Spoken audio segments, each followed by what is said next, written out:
The biggest mistake that Christian women are making is that they are not using their brains.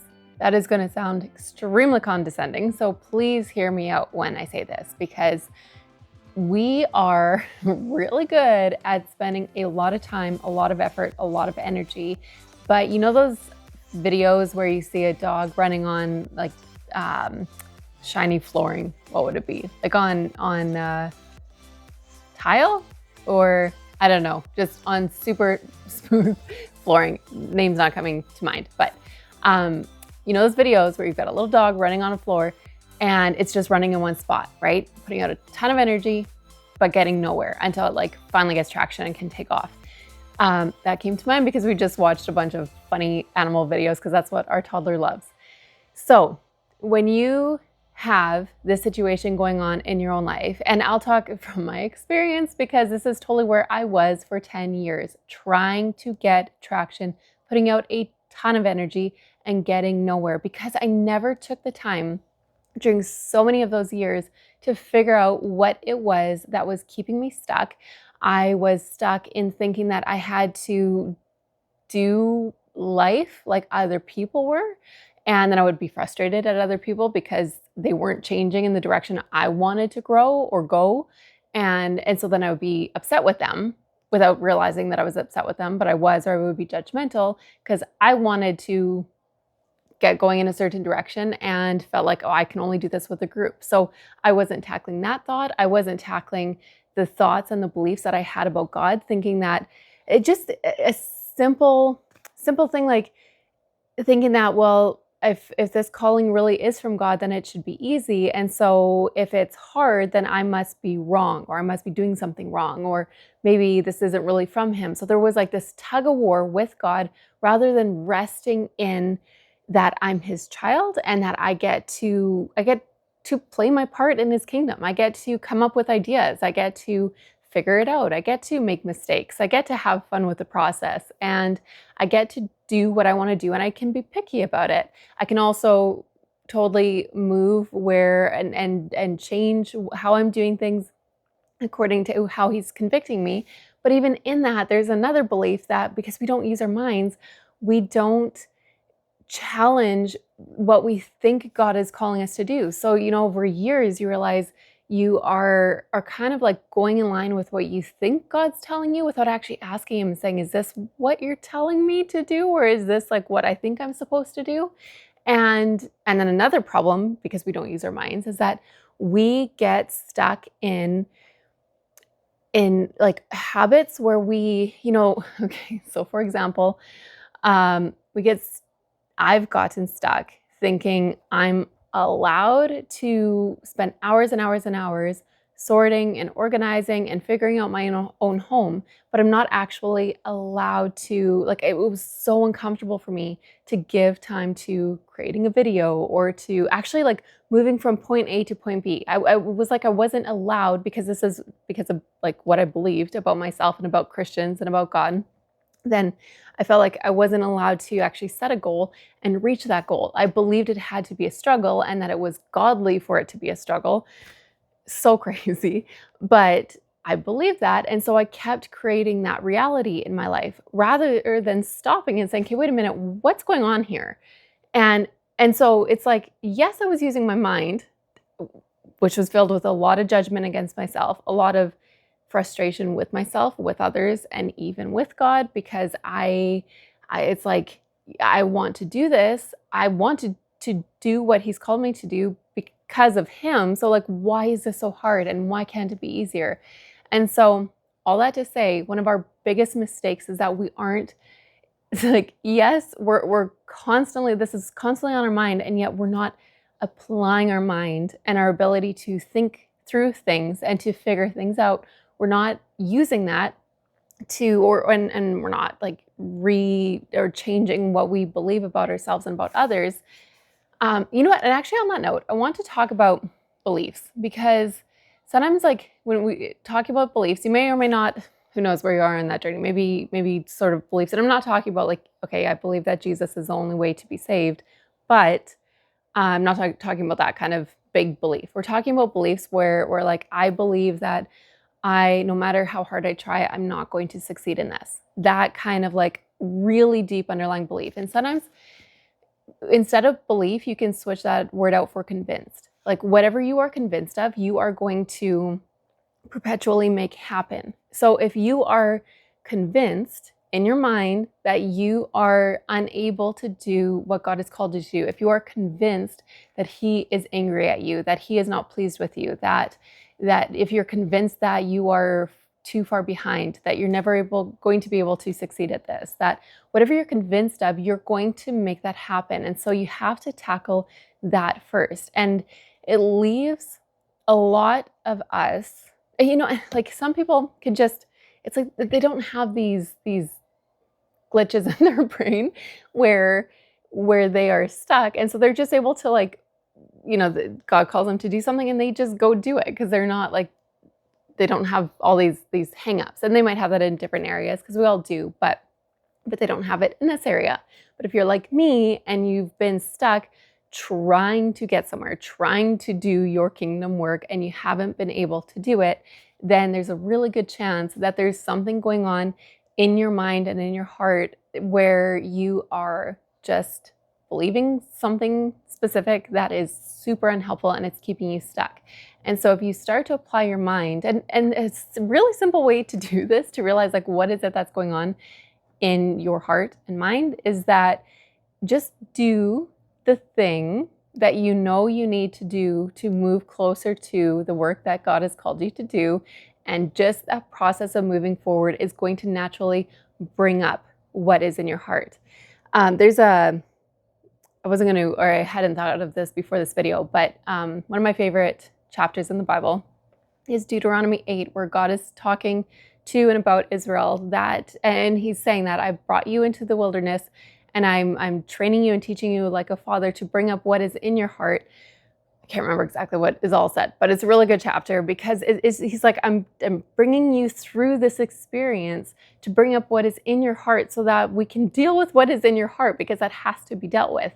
It's not a shame thing. It's not a you're a failure thing. It's like for us individually in our lives, as we are acting on what the Holy Spirit is prompting us to do, what is in your heart is going to come to the surface, and that's a really good thing. The sad thing is that sometimes when that happens for us, we feel shame and we don't know Jesus as the one who frees us from our shame. Like we know that in our heads technically, but that's the whole problem, right? It's like we have this knowledge, like we know Jesus is worthy of everything. So we go to try to do something for him, and then we kind of just start tripping over our own feet. And then we step back and we're like, well, I guess it's just not the right time, right? So it's like, technically, yes, we're using our minds, but no, we're not, because we're not actually saying, hey, wait a minute, that's bad thinking. Like, how do I think through this? And how do I wrestle through this? And how do I talk to God about this and listen and actually be impacted by what he has to say about this in my life?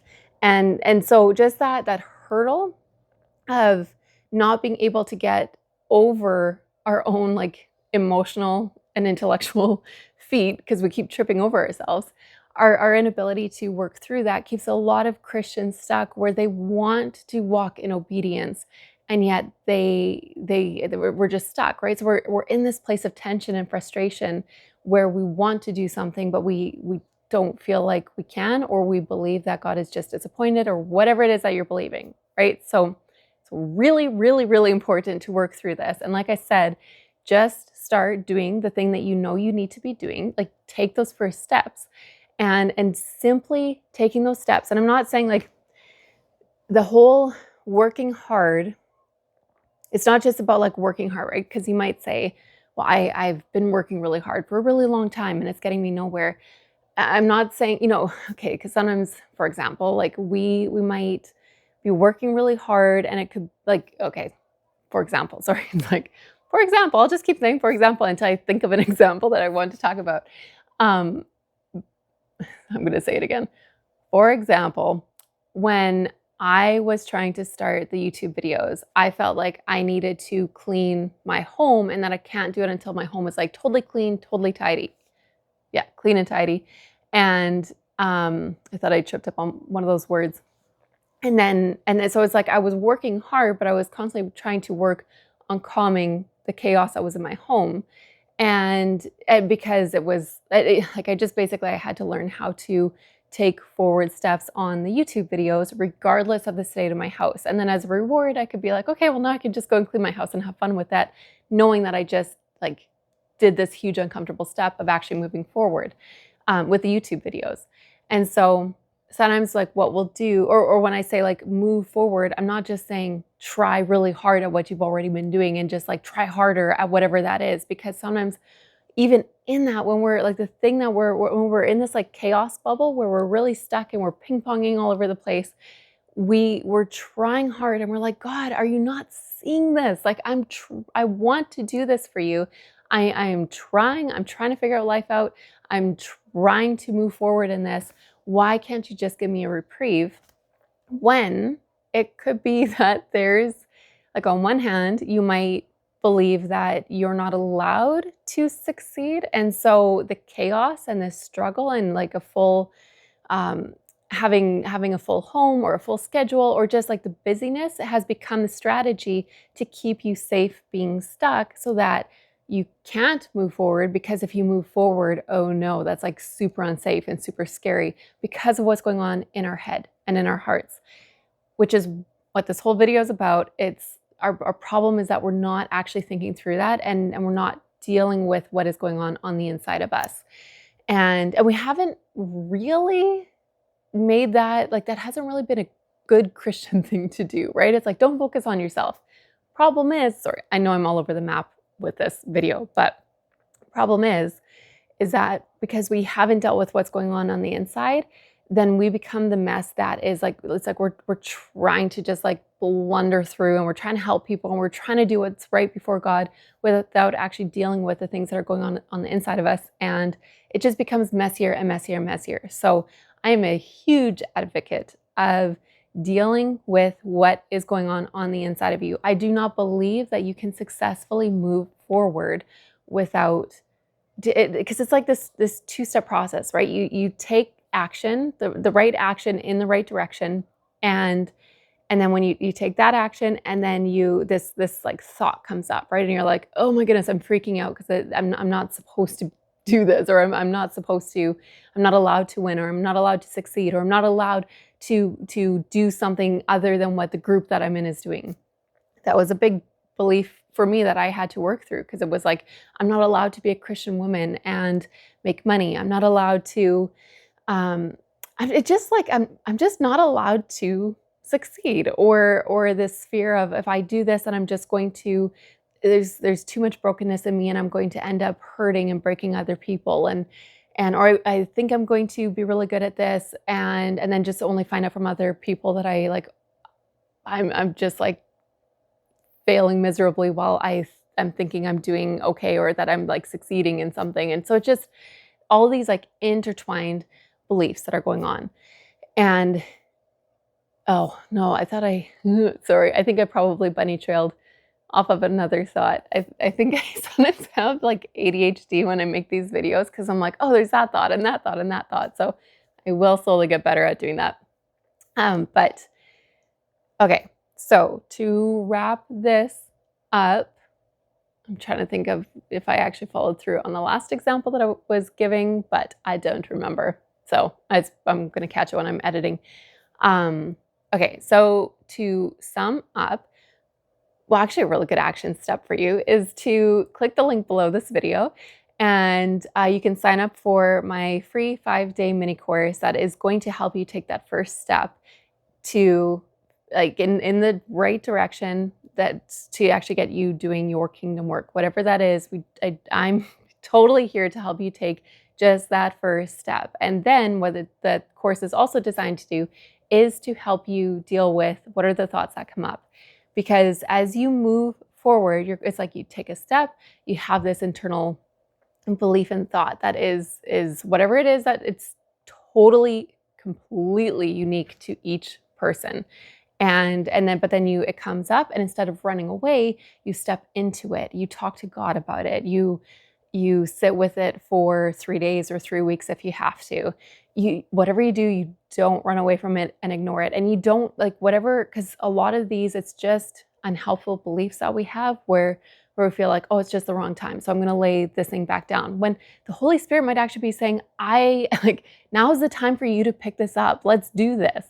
And so it's so sad to me how we just so quickly lay something down, thinking that like we're laying it down because we hit a glitch, or we like you might move forward and you're reading the Bible, and then you just come to this conclusion through whatever, just the pieces that you're picking up, that it's like God hasn't actually called you, so you lay that thing down, when again, like I just said, he's actually saying, let's pick this up, let's make this happen, let's work through the hurdles and actually build muscle and muscle memory, and let's figure this out. So, and by muscle memory, I'm talking about spiritual muscle memory. But anyway, so you take that step, the thought comes up, you press in, and it's amazing. It's to this day, it amazes me how quickly when you do that process of like you take action and then you deal with the belief, or you either you're dealing with an unhelpful belief or you're strengthening a better belief. And again, belief can be switched out for the word convinced, what you're convinced of, right? So as you're taking action, you become convinced that God is faithful, that he is going to lead you, that he has called you, that he will equip you. And you start to walk out that. You're not just saying it in your head, but it's actually becoming deep heart knowledge, and it's becoming your reality as you're working it out and taking those steps. And you're only going to be strengthened in that as you take action. I feel like I just bunny trailed there and I don't know what I was going to say, but anyway, sign up for the mini course. Let me know in the comments if this was helpful for you. You can also subscribe to this channel and like this video. And this is one of those topics that I'm going to be talking lots more on in the future, because again, it's that whole you take action, belief, action, belief. It's like this inner outer dance that we do. I don't know if you can see the flies going in front of the lens once in a while, but they are driving me nuts. My goodness, this time of year just comes with a lot of flies, and they keep on getting in the house. But I think that is all, just looking at my notes. Okay, that is all. Until next time. So, as always, read your Bible, get lost in the story of God, and play your part. Oop, I'm almost tipping that over.